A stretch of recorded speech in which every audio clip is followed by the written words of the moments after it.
Listen up, wrestling fans. You ungrateful garbage!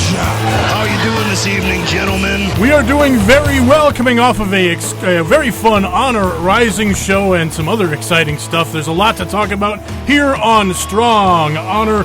My name is Tommy Stryker. Joining me is Taco. What up? Joe is here as well. Gentlemen. And how are you doing this evening, gentlemen? Silas Young was not in Japan this year. Did you guys hear why he didn't make it to the Honor Rising shows? No. It's because they're really cracking down on on marijuana and shit in Japan. They discovered that he had like a 2001 marijuana conviction. Oh, damn. And so that's why he couldn't go to New Japan this year. So and yet Michael Elgin gets a contract. right? We don't need to go into that. They're just so weird about weed over in Japan. Yeah, it's way different. Obviously, look at the Matt Sydal thing from a couple of years ago. We're jumping right into this damn show. Lots to talk about this week. We got brackets for the New Japan Cup. It's March. Happy March, everybody. Happy Rusev Day and happy March 1st. Rusev Day. We're actually recording this on the last day of February, but no, this is live. It's live March 1st. Kayfabe. The New Japan Cup brackets came out. That starts on the 9th. We got a couple of shows coming up this week. We got the anniversary show. That's coming up on Tuesday. So before we record again next week, we got the New Japan anniversary show. And then Friday next week is the 16th anniversary show for Ring of Honor, and then the New Japan Cup also starts on the 9th. And it's going to be really good this year because there's a lot of shows for the New Japan Cups, but you're only going to get maybe one or two matches, I think, on each show, tournament matches. But a lot of them are going to have English commentary. I think most of them are. Yeah. So Don Callis and Kevin Kelly living over there in Japan for luckies going on the tour. So really cool stuff there. At least Kevin Kelly is. I don't know about Don Callis because he's been known to kind of be in and out here and there for. He's got some Impact to work on right now. Indeed. Although I don't know that they have any tapings coming up anytime soon. They kind of have a lot of space between their TV tapings, so maybe not. So we'll see. Lots to go over. Those Honor Rising shows from last weekend already feel like they were so long ago. But I was like, what are we going to talk about? I was like, shit, that's already Honor Rising still. Yeah. So, but a lot of developments coming out of that. We got the first two matches from the newly reunited Golden Lovers. Continued struggles between Cody and Kenny. The latest being the Elite episode where Kenny is continuing to stir the pot, and the Young Bucks are kind of buying into what Kenny is stirring up. We had the Young Bucks officially moving up to heavyweight, challenging the Golden Lovers. So a lot to get into. I think we should just start with night one of the Honor Rising show and kind of march through it. And this is all new to me. It's going to be fun. Yeah. Joe, you have not seen the shows as we just got done discussing before we hit the record button, but Taco and I have both seen them. Are we recording?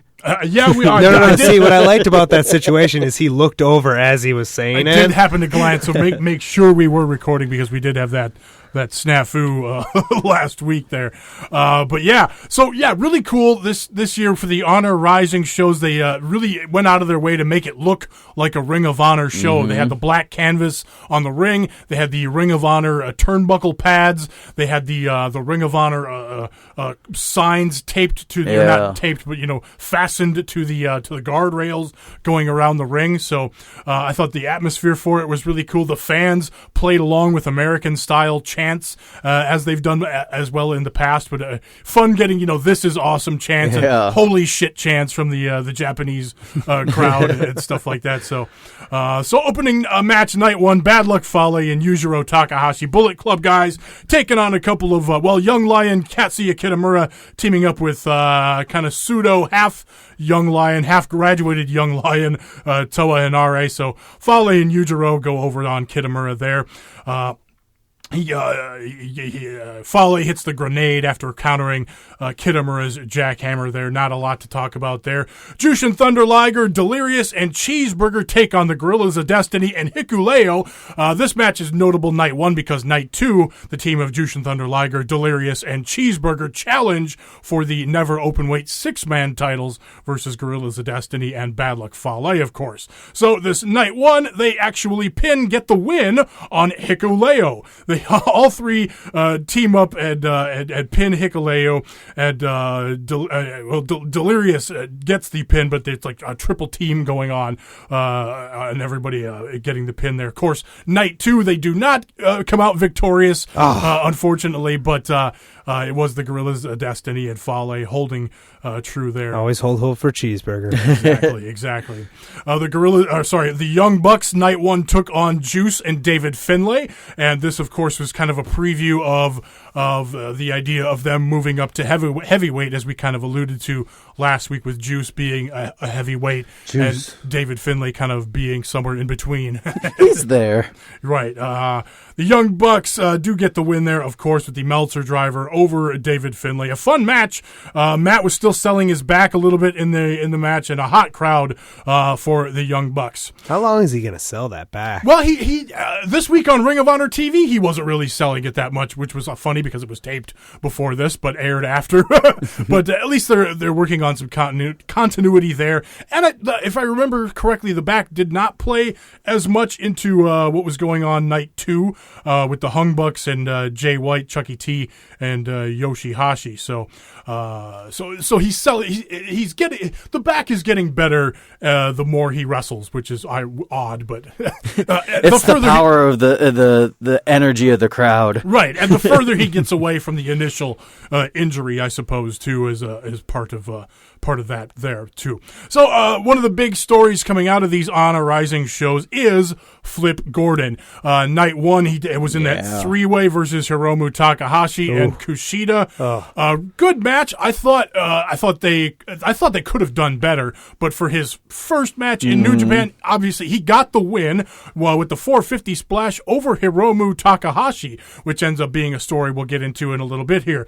But a very good match. Like I said, I didn't have anything against it. I was just when Flip Gordon got the win, I was like, wow, that seemed kind of out of nowhere almost, him getting that sudden win there.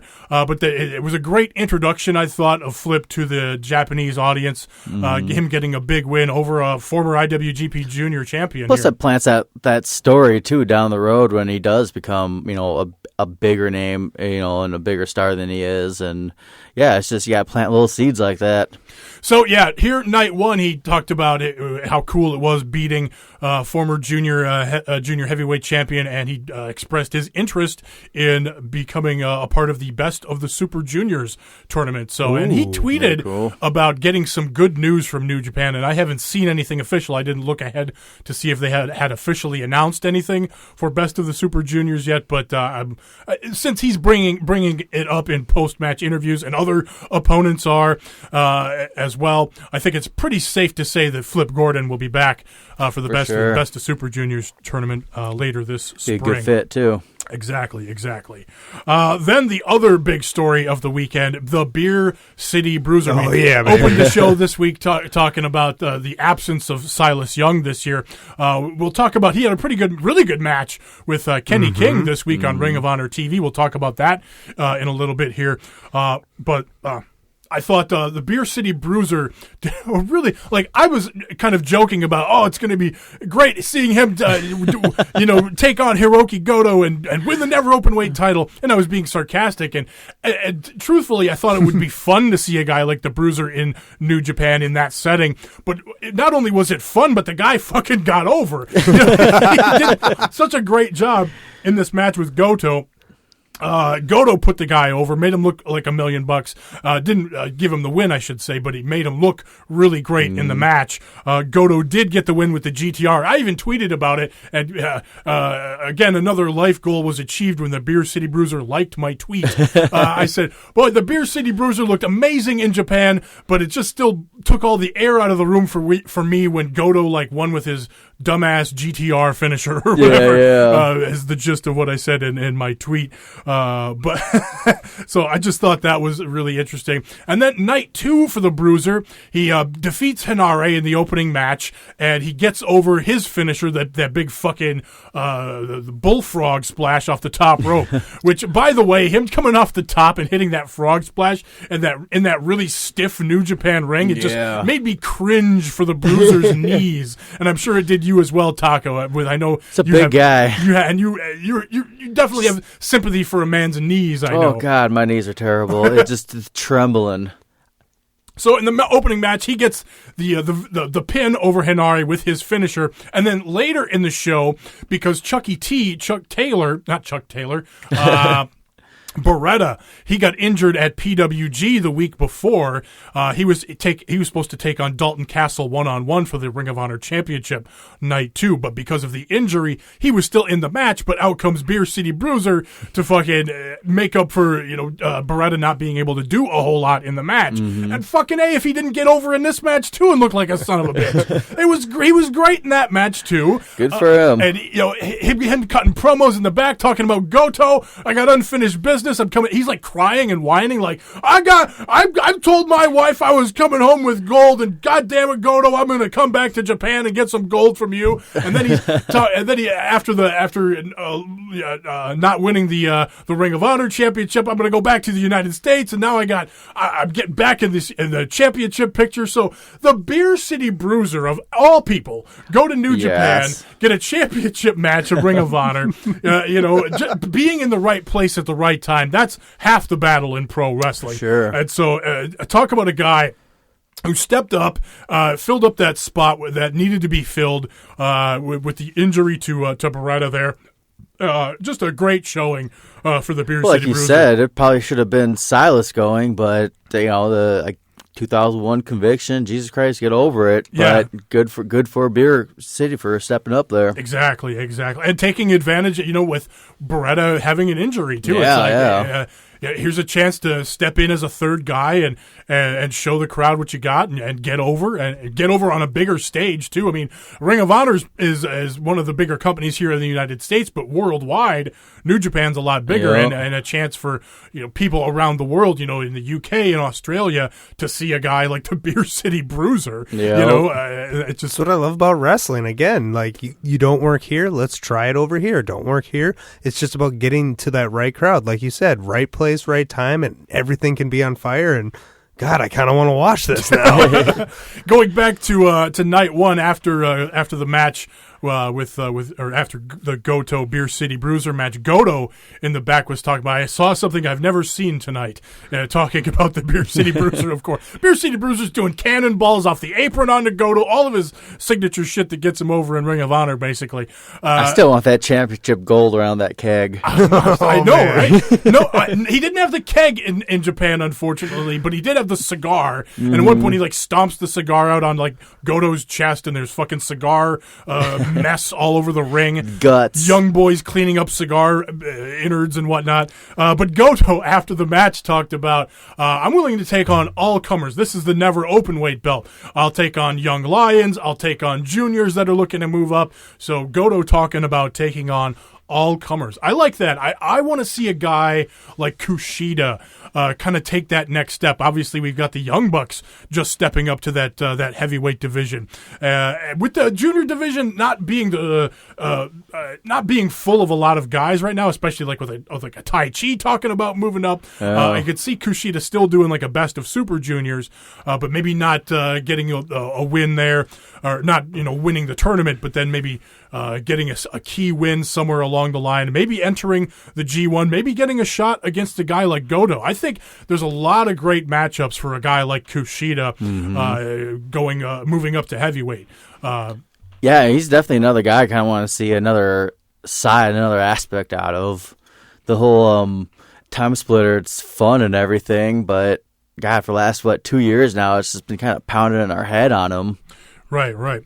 Then back to night one of Honor Rising, the main event, the Golden Lovers with Chase Owens taking on Cody, Marty Scurll, and Hangman Page. A lot to digest here.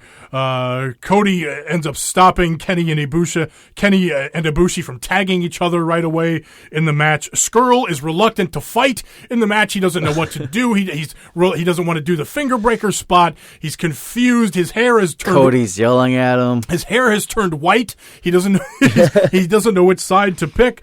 Cody and Page do the Terminator dive. So kind of mocking Kenny and the Young Bucks even a little bit in that thing. The Golden Triangle is hit late after a hot tag. They tease doing that double knee spot. The Golden what is it? What are they calling it? The Golden shower. Yeah, I was gonna say it, but you beat me to it. It's not the. It's where is it here? He thought about it. Oh man, dude, that's gross. It's I can't think of it. The golden knee, the golden trigger. Oh, yeah. They teased doing that the first night. Scurll gets a crossface chicken wing on Ibushi. Anyway, Hangman Page gets the finish over Chase Owens with his rite of passage finisher after countering a package pile driver. So Page gets the win over a Chase Owens. He's going crazy in the back, yelling at the media, talking, do you guys even know what my finisher is? Hangman Page is just pissed because it's all about Cody and Kenny and all that stuff going on. And then Cody calls Ibushi Kenny's rat, and which is very interesting to bring up that term this day and age with all the. I like it though. Yeah, it's fucking rat. It's heat. It's heat. You know, and I love Don Callis on commentary saying, "What's a rat?" Like he would not know. Obviously, Cody saying not only is the Bullet Club fine, but the Bullet Club is mine.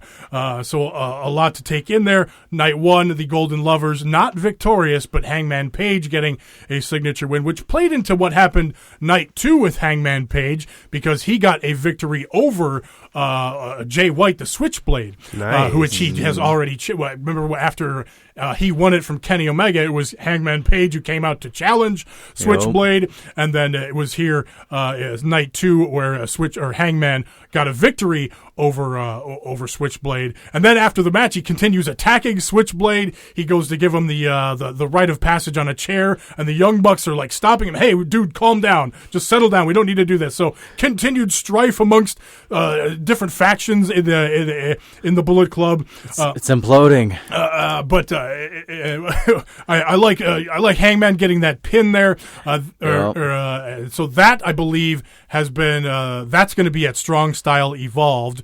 The Hangman Page versus Jay White for the U.S. title on the 25th. 25th. So yeah, lots coming up this month. That is this month finally. Jesus Christ. So yeah, with the New Japan Cup, Strong Style Evolved, and then WrestleMania right around the corner, early April. It's going to be a busy couple of months here. Let's see. Going back to other stuff from night two. I'm just kind of trying to hit the main points. Bushi and Hiromu did defeat Flip Gordon on night two, and it was the electric chair MX on Flip Gordon so Flip Gordon took the fall on night two, but then Flip Gordon challenged Hiromu Takahashi to a singles match in Ring of Honor, and that is going to happen 16th anniversary. So we got a pretty loaded card. We'll get into that once we talk Ring of Honor this week. Fuck yeah. But that is an official match for the 16th anniversary. So that should be not only a really great preview for what could be to come at the New Japan or the Best of the Super Juniors tournament, but certainly a hell of a singles match by its own right there. So what else from night two? Of course, we talked about Guerrillas of Destiny and Fale retaining the Never Six-Man titles. When Page defeated Jay White in the tag match, that was the Hung Bucks versus Jay White, Chucky T, and Yoshihashi in that match. So the Hung Bucks, technically I don't think it was a Ring of Honor six-man title match. No. But they did. They were saying something like not the Freebird rule, calling it the Bullet Club rule too with those titles. Did you catch that at all? I didn't catch anything with the end because they haven't done anything like that They yet. haven't, but I think it was Kevin Kelly calling it the Bullet Club rule and stuff. So I was like, Maybe he didn't realize they were 6-man titles. Kevin Kelly's been away from Ring of Honor for a while, and I didn't catch that too. So that I could have just missed. Maybe you heard something different, or I heard something different, but that's certainly possible there. We got to talk about the main event. Then the Golden Lovers, just a straight up tag team match versus Cody and Marty Scurll. This time the Golden Lovers got the win with the Golden Trigger over Marty Scurll. Kenny's diving onto Cody, sitting in the front row, trying to get away. They did a really good job of keeping Kenny and Cody separate early in the match, and it wasn't until late in the match when they actually had a lot of contact, which was really interesting. Cody at one point steals a kiss from Ibushi, and he's gloating after the match. Oh, Ibushi kissed me. He loved it. He wanted a kiss from me. He loves me so much better than Kenny Omega. And Scurll's like, dude, you're married. Scurll's like, I'm getting out of here. This is too weird. I do like after the match, Kenny is talking about how the Golden Lovers are the best tag team in the world, even though we had some missteps in the match, which I kind of liked, actually, that the idea that these guys are just getting back together as a tag team, and they're still kind of getting used to their old tag team maneuvers. It's no overnight success. Right, not quite getting the where to stand correctly on the cross slash, the double golden triangle moonsault or whatever, and some other things. So I kind of liked that, and then bragging after the match how they're the best tag team in the world. And then the big news, of course, the Young Bucks coming out confronting Kenny Omega, saying that, hey man, we tried to talk to you before the match. You wouldn't listen, but we're moving up to heavyweight, and how dare you call yourselves the best tag team in the world? Not only are we the best, quote, junior tag in the world, but we are the best tag team in the world, and how dare you, Kenny Omega, call us juniors? And so I liked that this all tied together of what was on Being the Elite and what took place on the show, and then, of course, the Young Bucks moving up to heavyweight, and this also has been announced as a match for Strong Style Evolved. So, again, another huge match for that show. Again, New Japan kind of dropping the ball on having these huge matchups in a building that's sold out so quickly. I mean, I'm cool with it because I'm just going to get to watch. Right. But, I mean, had New Japan booked a bigger building and then announcing, the Rey Mysterio match, and now the Young Bucks versus the Golden Lovers. Even Hangman Page and Jay White, I think, is going to be a really good match. Hangman, every time he's out there, it's just like, damn, man, he is on a roll. Not an in-your-face roll, but he's on a roll. Right. So yeah, that's going to be phenomenal. A really great match there. So yeah, Strong Style Evolved really shaping up to be a good show. Not only on New Japan World, of course, but we haven't talked about this yet, but Strong Style Evolved will be live on Access TV. Nice. So it'll be interesting to see how that, if like Kevin Kelly and Don Callis are doing the NJPW World feed, and if it's Jim Ross and what's his name? Josh Barnett. Josh Barnett doing the Access TV commentary, and how different that is, and whatnot. So, but yeah, really cool that that's available for people that don't subscribe to New Japan World. You can watch it on Access TV Live. So that'll Sling be really TV, cool. 7-day free trial. They have it. Exactly. We talk about it all the time on here.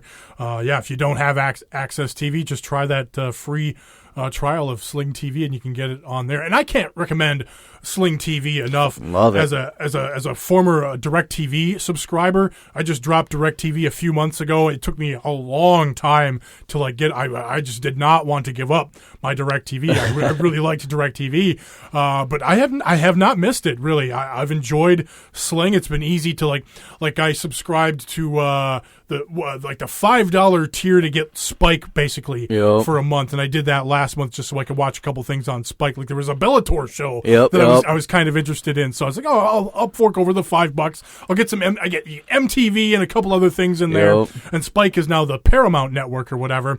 But yeah, so I got that, and of course you get Access TV depending on what tier you get and all that. And I think it's the blue tier, $25. You get USA, El Rey, and Access. Right. So yeah, the big major three for wrestling right there. Right. Your Lucha Underground and El Rey and all your WWE stuff on USA. So $5 for DVR, you're set. Yep.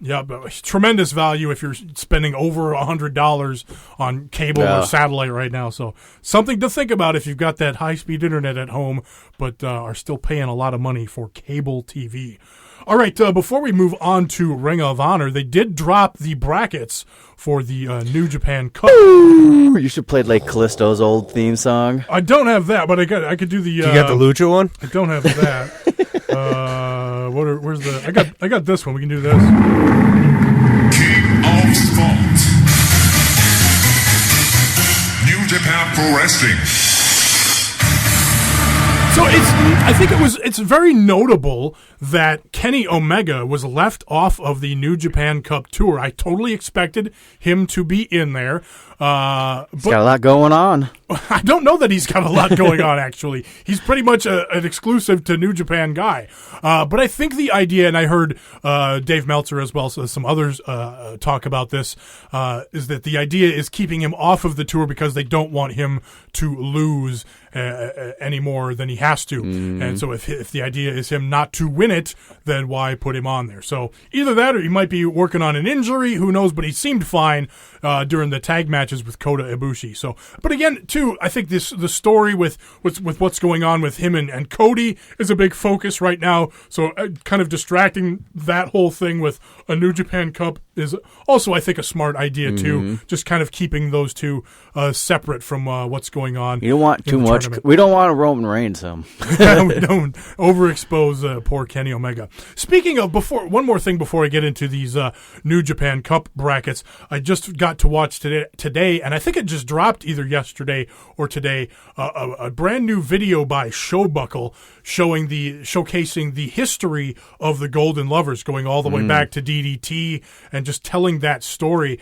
Again, this guy does these YouTube videos on the history of New Japan, and they're really great videos. I can't put this guy over enough. So check out the description for the show this week, and I'll make sure to put a link in there to that video. And then while you're there, check out all of that guy. He did. What's his name? It's SHOWBUCKLE. Okay. And like I said, I'll put a link in the description.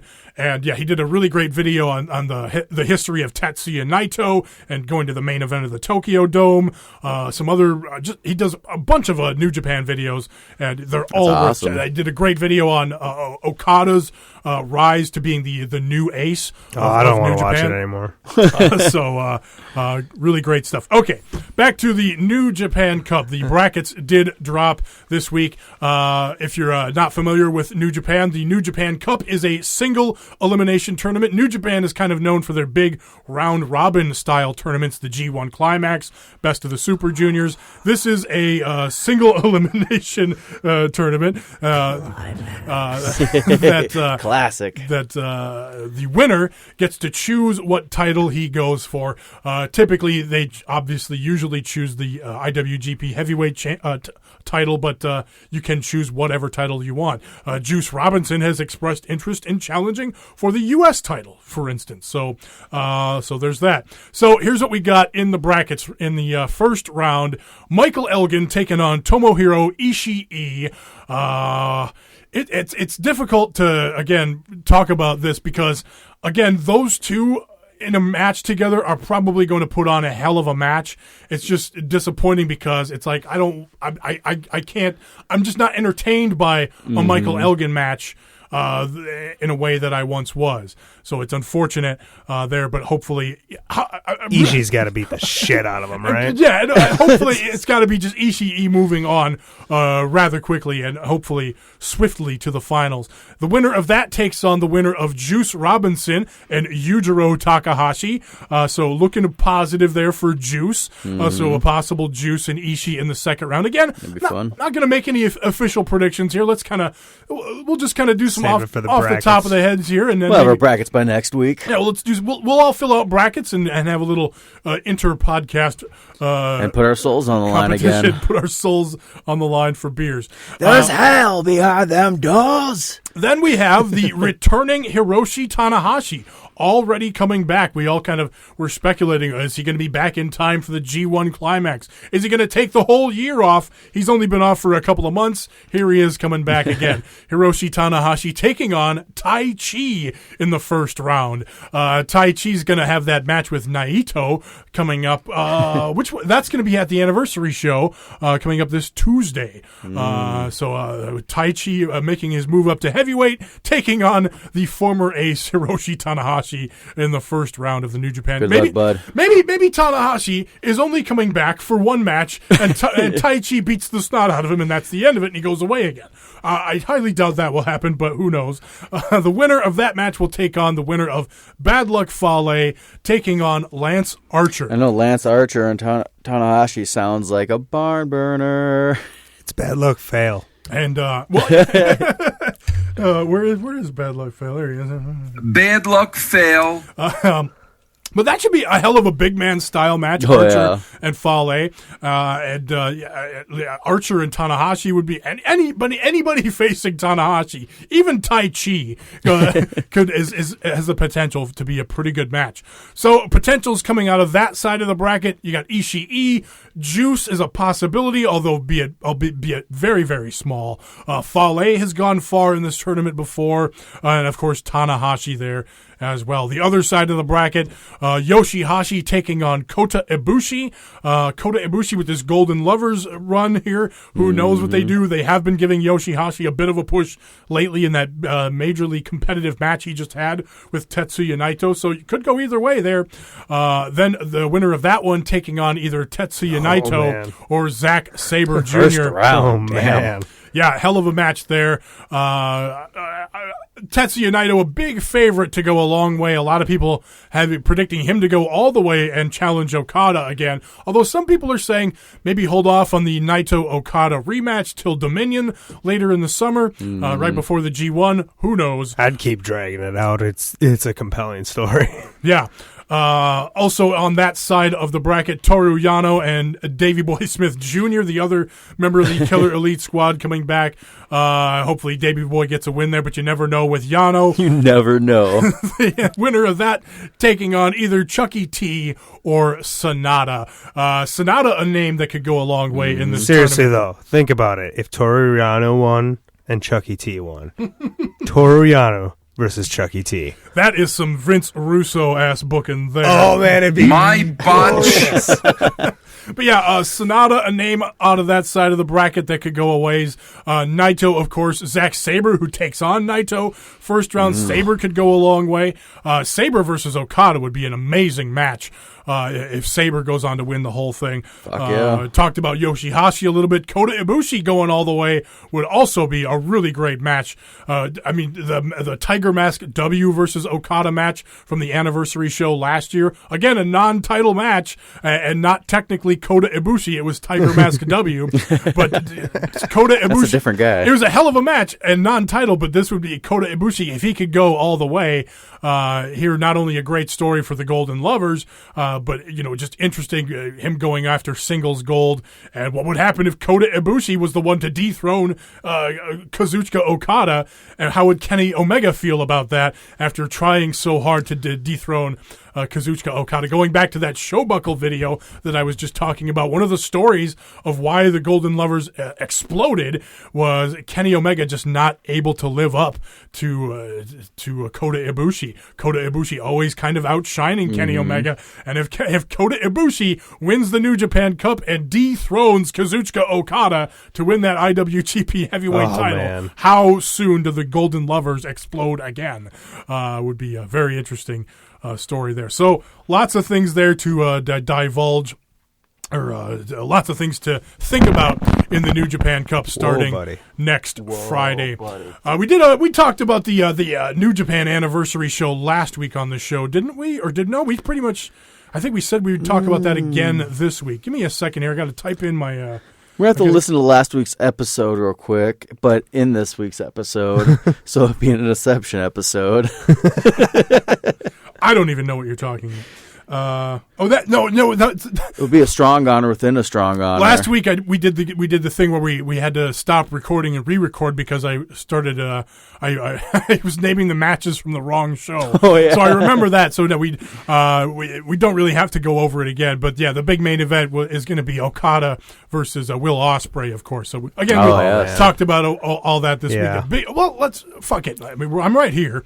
Anniversary event match lineup. Of course, you can find all this on njpw1972.com under the schedule. But yeah, big matches. Nakanishi versus Kitamura in the 7th match of the best of 7. The junior tag match for the junior tag belts. Sho and Yo defending in a 3-way versus Hiromu and Bushi and Team Suzuki Gun, El Desperado, and Yoshinobu Kanemaru. Yoshihashi versus Sonata in a special singles match. Naito and Tai Chi. We just talked about Tai Chi moving up to the heavyweight division. Then the Intercontinental match. Suzuki defending against Togi Makabe, who we are excited to see in a big match once again. So that's your anniversary He hits show. hard. All right, let's talk Ring of Honor this week.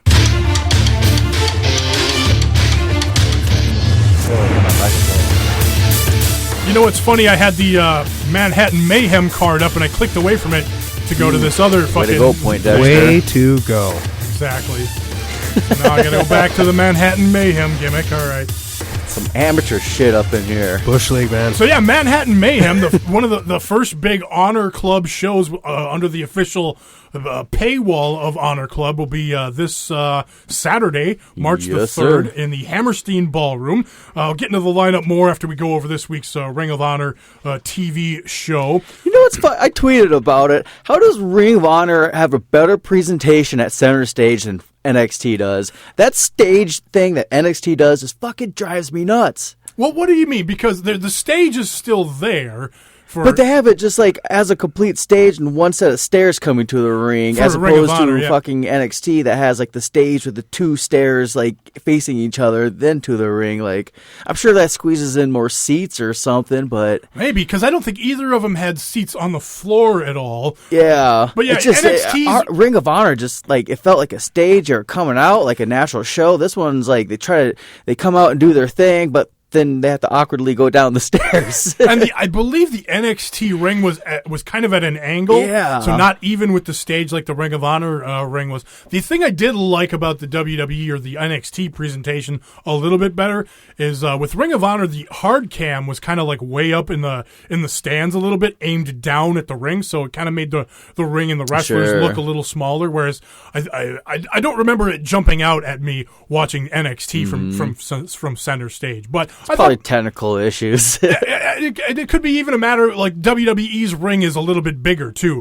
Oh, for sure. But I think it could have fit either way configuration wise. But I think by the time you put the announce team down there and all of that, it can get pretty crowded. It's just so amazing how 2 separate wrestling shows look like 2 completely different worlds in the same space. Though it's impressive. Yeah, it's interesting. But 2 hot crowds for both shows. Yeah, for sure, hell yeah. So really good Atlanta. stuff there. This was the first Ring of Honor. Joe.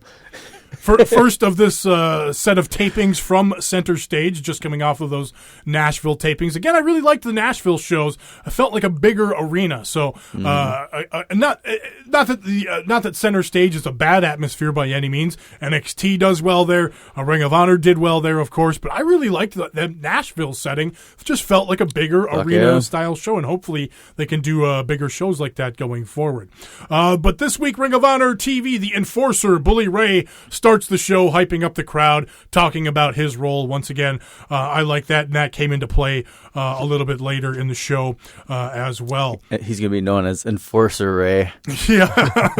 The Young Bucks started off the show taking on SoCal Uncensored. It was Kazarian and Scorpio Sky in a straight-up tag match. Again, a fucking awesome Young Bucks style tag match. Yep. Everything you would expect. The Young Bucks getting the win with the Meltzer driver over Scorpio.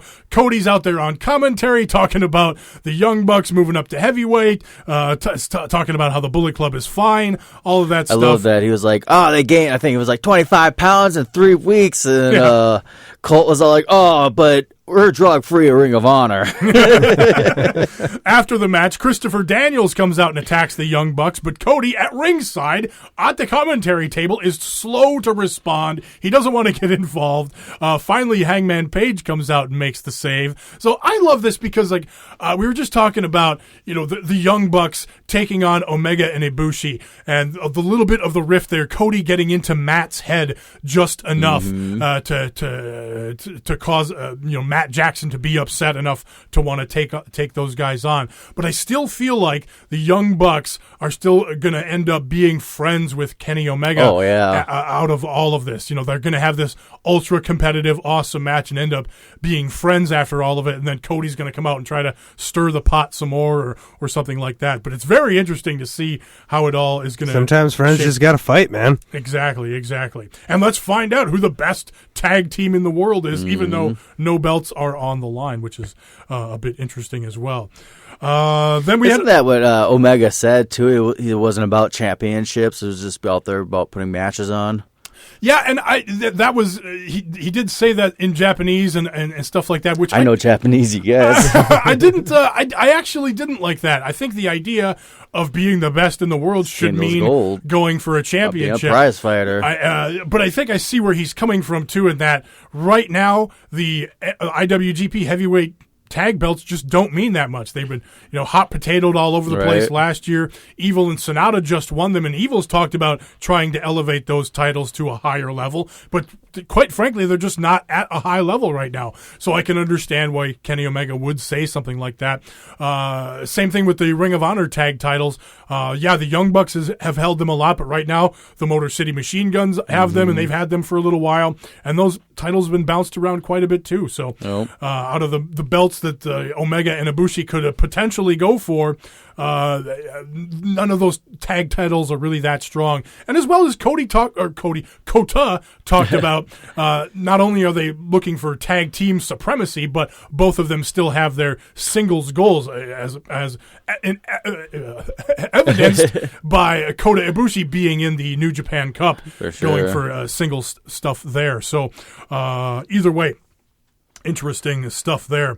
Then we had a video of Silas Young and the Beer City Bruiser Brian Malonis beating up Kenny King backstage. This was all just heat leading to the main event. But again, I am not a fan of just skits taking place backstage. A cameraman there with no moral code, no moral compass. This innocent man is being whoop his ass. This innocent man is being assaulted. Put down the camera. Call the police. Get the security. Somebody store some order. Why are you? It's not his job as a journalist, though. He's there to capture the moment, these damn Tommy. Millennials, I tell you, they need to put down the phones and start getting involved because it's not his responsibility. Exactly. That led into what took place in the main event. Of course, Kenny King versus Silas Young for the TV title. Before that, we had some Women of Honor highlights. Not full matches here. Women? Yes, we do care about women's wrestling. No one cares about women's wrestling, man. Come on, Silas. They did do the go to ROHWrestling.com to watch the full match. Here's the thing, and I can understand some people being hot about that,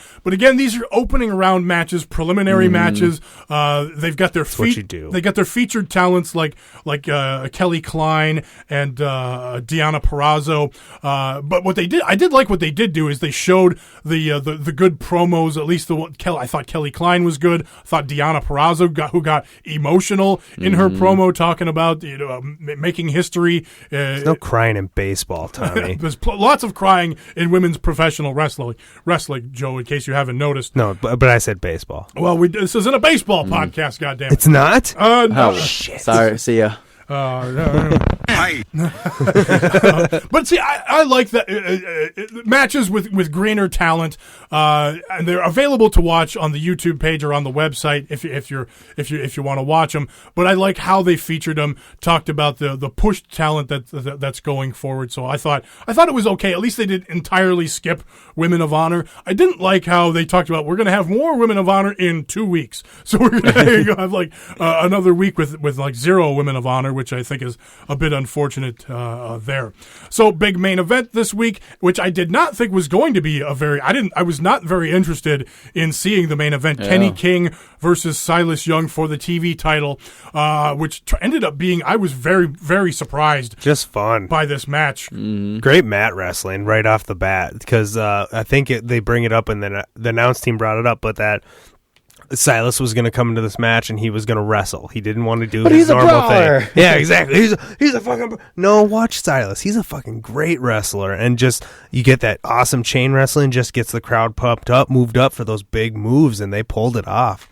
And, of course, the story early in the match was the Beer City Bruiser and Brian Malonis at ringside, causing all the skullduggery. You've got to use a few tricks up your sleeve, if you know what I mean, a bit of the old skullduggery. But then it was the enforcer, Bully Ray, coming out and saying, no, none of this skullduggery, get the hell out of here. Skullduggery. You got to get out of here and have a one-on-one straight-up match, so that was a nice touch. Mm-hmm. Really good back and forth, good near falls.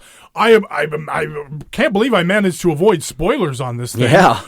But yeah, Kenny King regaining the TV title was a surprise to me. I watching it, I'm like, wow, this is a really good match, and it's going to be cool when Silas Young retains or whatever. That's where I was at. But then yeah, Kenny King pulled out the win. I was like, motherfucker did it. So I want to take a moment and applaud all the people that I follow on Twitter and the entire wrestling community, basically, for knowing that there's a lot of people out there that tried actively to avoid Ring of Honor spoilers and have not flooded the internet with Ring of Honor spoilers. That being said, again, this was Kenny King versus Silas Young. Again, not two hugely popular Ring of Honor stars. Like I've become a big Silas Young fan, but again, he's not very popular among the Twitter wrestling community.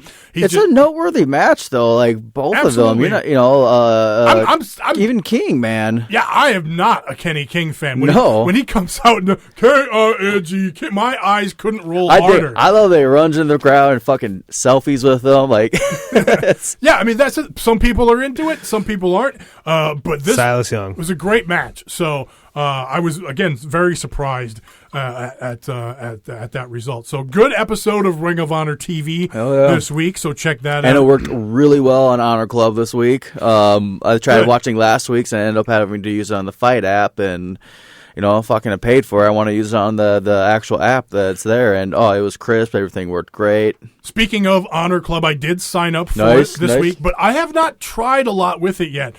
Just kind of monkeying around. Not much there. That's the thing, is I'm monkeying around with it on my phone. There doesn't appear to be a lot there. I found you could watch the last year or so in pay-per-view, but it's kind of hard to find other stuff on there. Yeah, the layout's pretty rough yet, but... Yeah.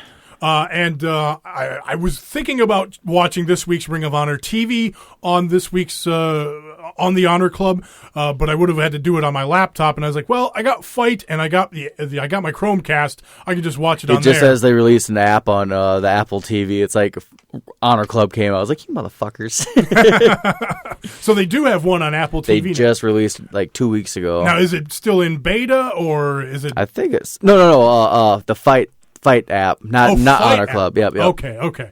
So yeah, I caved to convenience and watched TV. It's a nice on the feeling though, being like I got the next year's worth of Ring of Honor pay-per-views, and I don't have to do shit. And I'm looking. I mean, and as the bonus, Manhattan Mayhem this weekend. Yeah, man. Let's talk about that show. So coming up, this is Friday night, I believe, the 6th.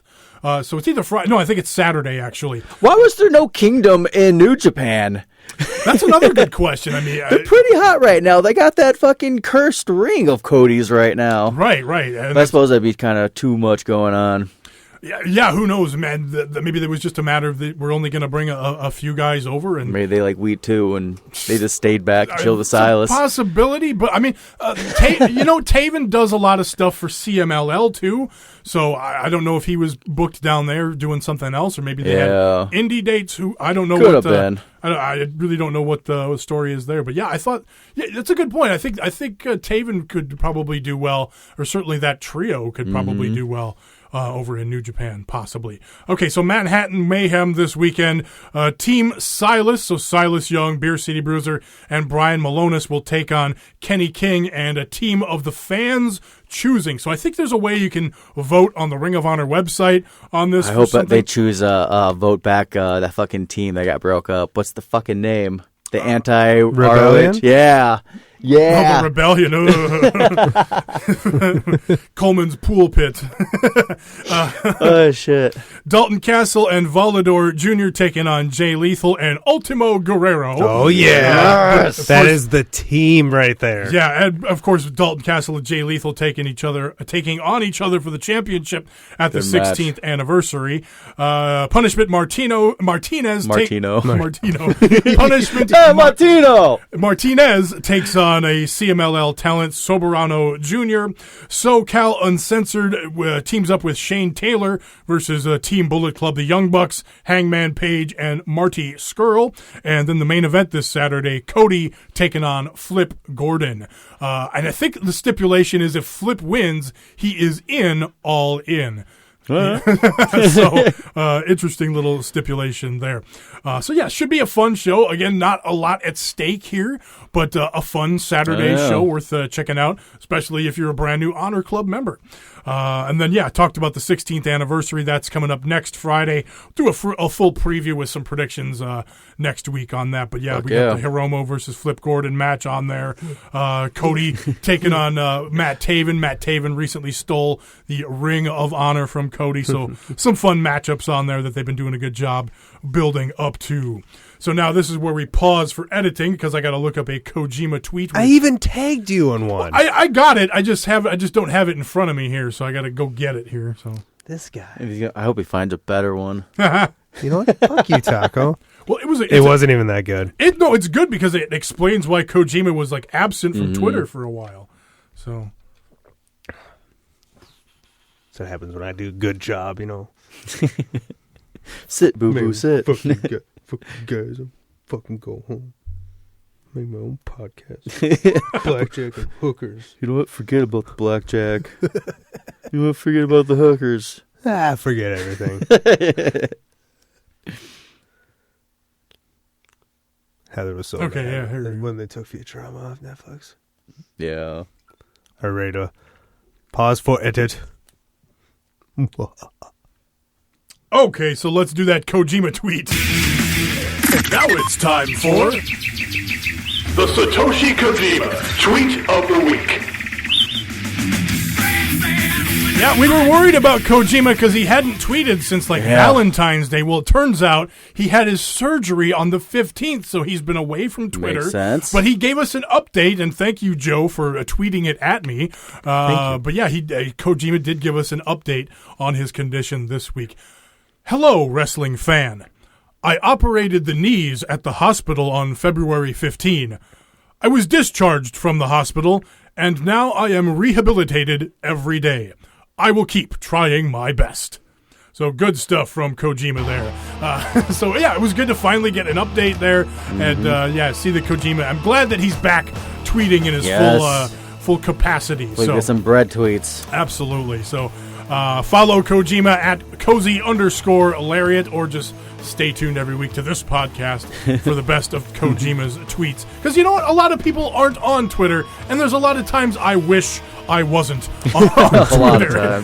So there's that. I'm not good at the social media. But, I mean, if you want to join the conversation and talk with us, that's a good place to do it. It's been fun bullshitting with people on there, so, though. Get on there. Follow me at Tommy Stryker. Follow the show at Strong Honor. You got to check out our other podcast if you're into WWE and all that. It's called the Best Pro Wrestling Podcast, bestprowrestlingpodcast.com for all of that stuff. And you can find this podcast there as well.